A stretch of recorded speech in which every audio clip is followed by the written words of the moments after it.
Tantor Audio, a division of Recorded Books, presents The Black Boom by Jason L. Riley. Narrated by Amir, Abdullah. Introduction.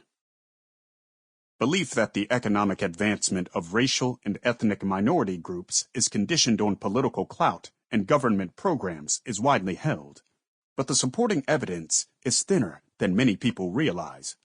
Historically, groups that have risen fastest from poverty into the American middle class, the Germans, Jews, and Japanese, among others, did so with little, if any, political power. The focus was not on electing their own to office, but rather on developing the human capital, the education, skills, work habits, and attitudes that facilitates upward mobility. By comparison, the Irish who arrived in the mid-19th century enjoyed tremendous political success while simultaneously lagging economically. By the late 1900s, Irish political machines were operating in cities from San Francisco to Chicago to Boston.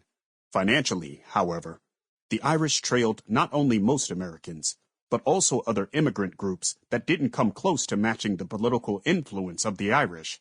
In fact, among all European immigrants to America, the Irish rose the slowest economically, and it wasn't until the decline of these political machines that a substantial Irish middle class began to emerge. Likewise, among blacks, political and economic success historically have not moved in lockstep. Following the Civil War, politics emerged as the principal focus of black aspirations, writes historian Eric Foner in his History of Reconstruction.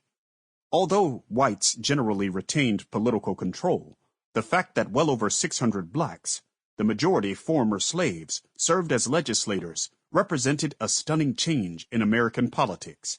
A small number of these path-breaking elected officials improved their own financial lot, but not necessarily that of their black constituents. Although some black politicians achieved bourgeois status and others aspired to it, few successfully translated political power into a share of economic growth of their states. Foner writes, indeed, for many blacks, political involvement led not to social mobility, but to devastating loss. Some 100 years later, following passage of the Civil Rights Act of 1964 and the Voting Rights Act of 1965, black leaders would begin another major push for political power to help remedy social inequality. Between 1970 and 2010, the number of black elected officials climbed from fewer than 1,500 to more than 10,000. The list would include black mayors of major U.S. cities, black state legislators, black governors, black members of Congress, and, of course, Barack Obama, the first black president. Those decades happened to coincide with a major expansion of the welfare state initiated by Lyndon Johnson's Great Society programs and continued by his successor, Richard Nixon. Yet this period also featured slower black progress in some areas and outright retrogression in others. In the wake of the war on poverty, black labor force participation declined, black unemployment rates rose, and the black nuclear family disintegrated. Between 1960 and 1995, the proportion of black children living with both parents fell from 2/3 to 1/3. It turns out that the most significant progress among blacks had coincided neither with greater political representation nor with massive welfare state interventions. Rather, blacks have tended to do better when the country's economy is doing better, and they have had access to labor markets. What's needed, more than political saviors, racial preferences, and wealth redistribution schemes, is economic growth and opportunity. The greatest 25 years of black progress after emancipation itself came between the early post-war period and around 1973, writes Ohio University labor economist Richard Vedder. The real median income of the black population more than doubled between 1948 and 1973, increasing an astonishing 3% per year.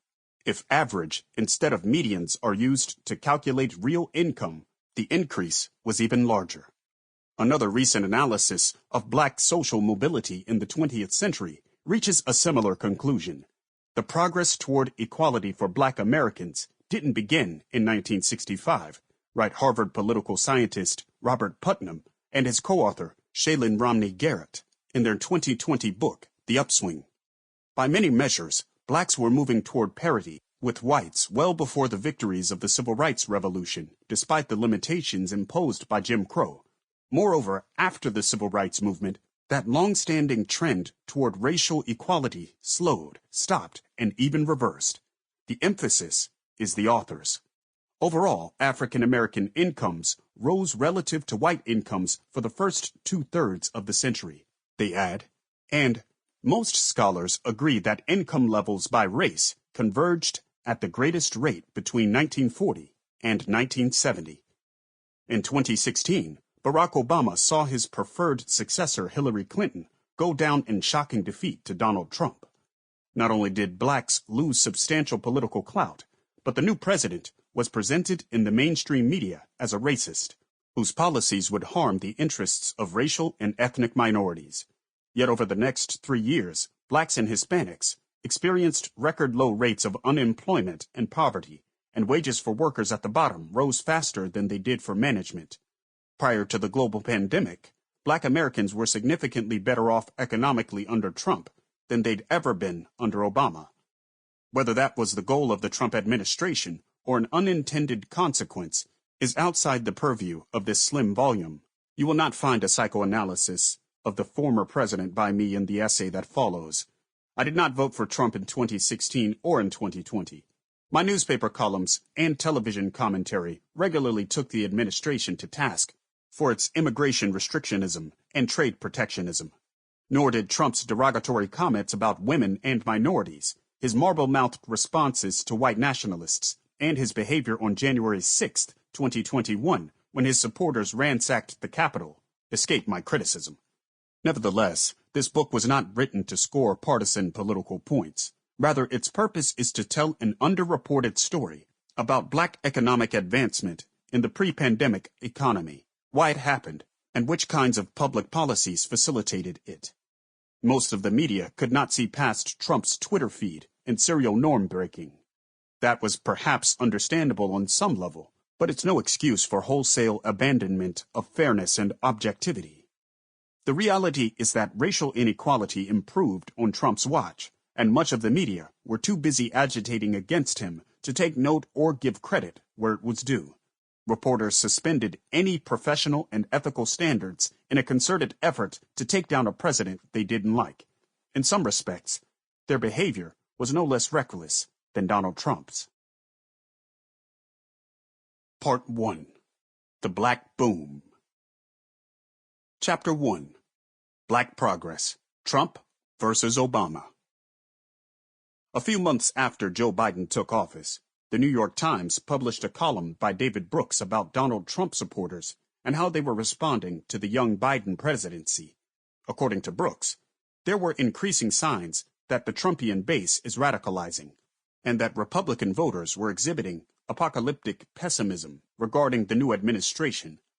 What's happening can only be called a venomous panic attack, he wrote. Since the election, large swaths of the Trumpian right have decided America is facing a crisis like never before, and they're the small army of warriors fighting with Alamo-level desperation to ensure the survival of the country as they conceive it. Though Brooks never says so in the column, these reactions were every bit as applicable to the political left's end is nigh rhetoric surrounding the election of Trump 4 years earlier. Less than 2 weeks after Trump took office, one commentator even claimed that his presidency posed an existential danger to America. That commentator's name was David Brooks. If Brooks' take on Trump loyalists displayed a stunning lack of self-awareness, his own apocalyptic pessimism regarding Trump's 2016 victory over Hillary Clinton was hardly unique among media elites. Slate magazine said that Trump's win revealed our unjust, racist, sexist country for what it is. The New Yorker magazine wrote that the outcome was nothing less than a tragedy for the American Republic, a tragedy for the Constitution, and a triumph for the forces at home and abroad of nativism, authoritarianism, misogyny, and racism. The reason why such feverish reactions to Trump's election are worth revisiting at the outset of this short volume is because they went on to inform media coverage of his presidency from start to Sample complete. Ready to continue?